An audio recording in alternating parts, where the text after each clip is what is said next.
Laliga is officially wrapped up for Real Madrid. We just played our last game against Real Betis, and it ended 0-0.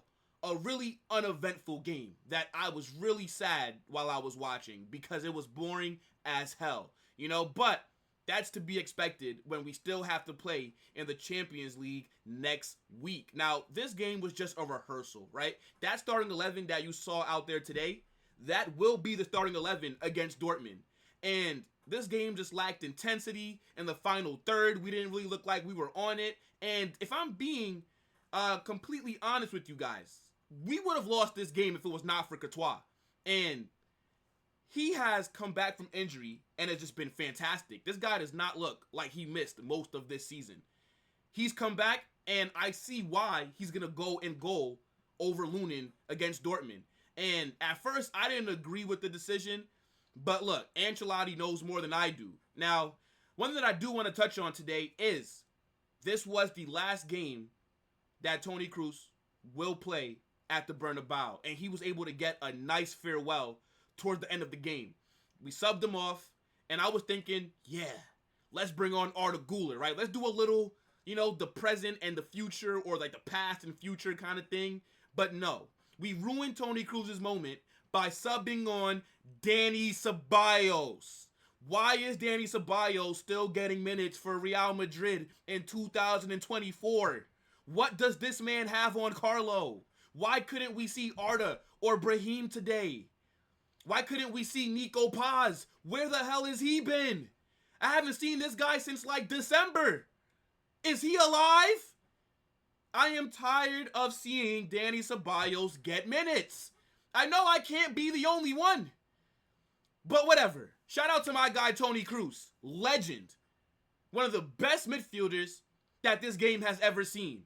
He has completed football. Won multiple Champions Leagues. Multiple La Ligas. Copa del Reyes. Spanish Super Cups. Even won a World Cup with Germany.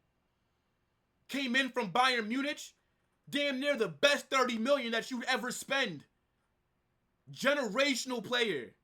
And I think he's retired a little too early. Look at how he's played this season. 34 years old, still boss in the midfield. Would walk into every single team starting 11 in the world.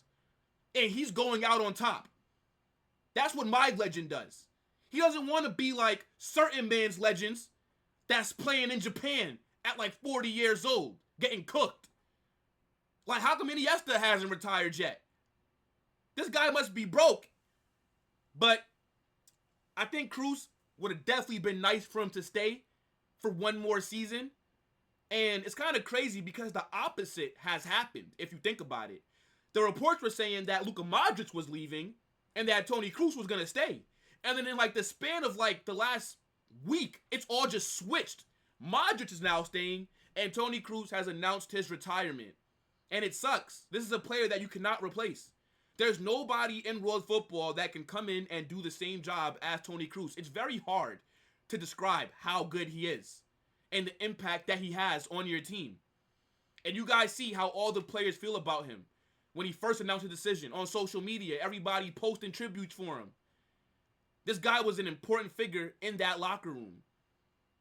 And it just sucks because, as I said, he's still a top player.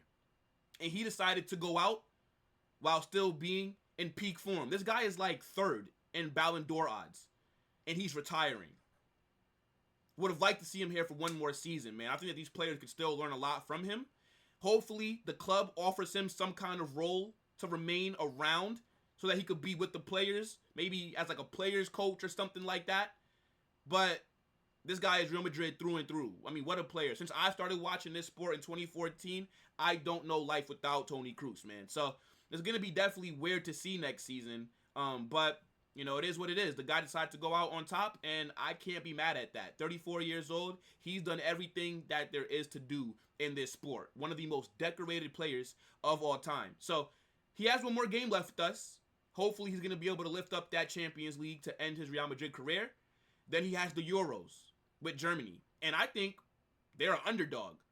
And the Euros are going to be hosted in Germany as well. So they're going to have a massive advantage every single game because it's going to be a home crowd for them. So we'll see what happens this summer.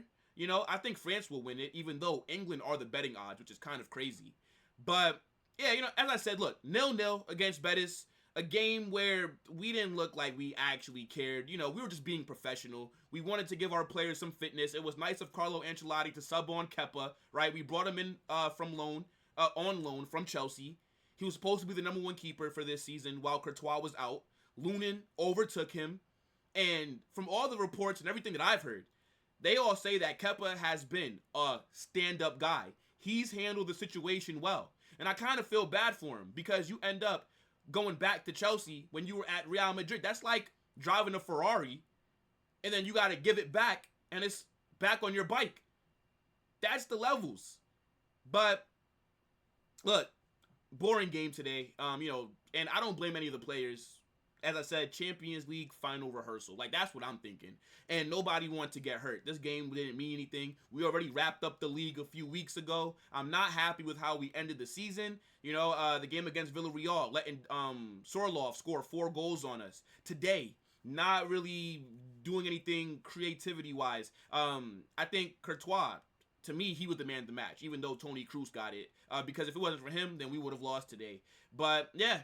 All looking forward towards next week. And before I end this video, I do just want to give a special shout out to Carlo Ancelotti, the greatest manager of all time.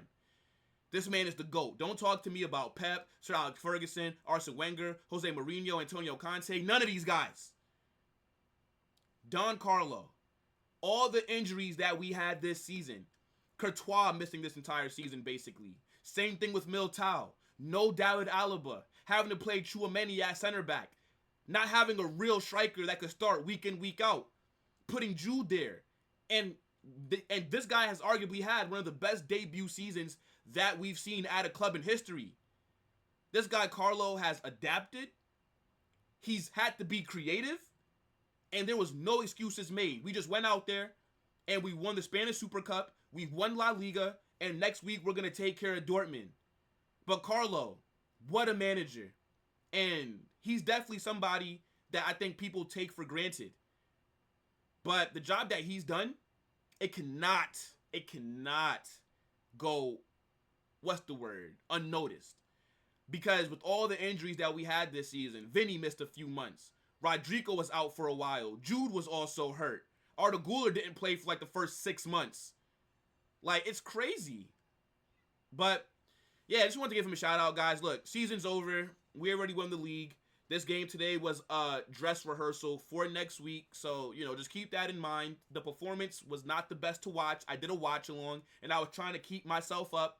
But it is what it is, man. We will be back for the Champions League final. Oh, my goodness. That game's going to be crazy. And I don't think that we're going to start off that slow against them. And what I do want to call out is we just have to get it together with the set pieces, man. Like, every time a team has a corner, a free kick, or they're about to put a cross into our box, I'm nervous.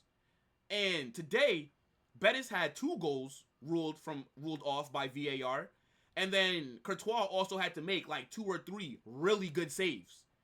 So they would have beat us today if it wasn't for our goalkeeper. I mean, I think Lunin could have made those saves as well, but maybe not. Who knows? Point is, no, we pick up some points, but at the end of the day, we dropped them. Both these teams had nothing to play for. Real Madrid already won the league. Betis are in 7th. Even if they won, they would have still remained 7th. They secured Conference League. So, yeah, it is what it is, people. Definitely make sure to smash that like button. Get in the comment section and let me know what you thought about the game. Let me know what you think about Toni Kroos. And just give me any of your thoughts, man. The match, whatever's on your mind, get it in the comment section and I will answer you. Definitely. As I said, smash that like button. Don't forget to share. Don't forget to subscribe. I'm out, people. Peace.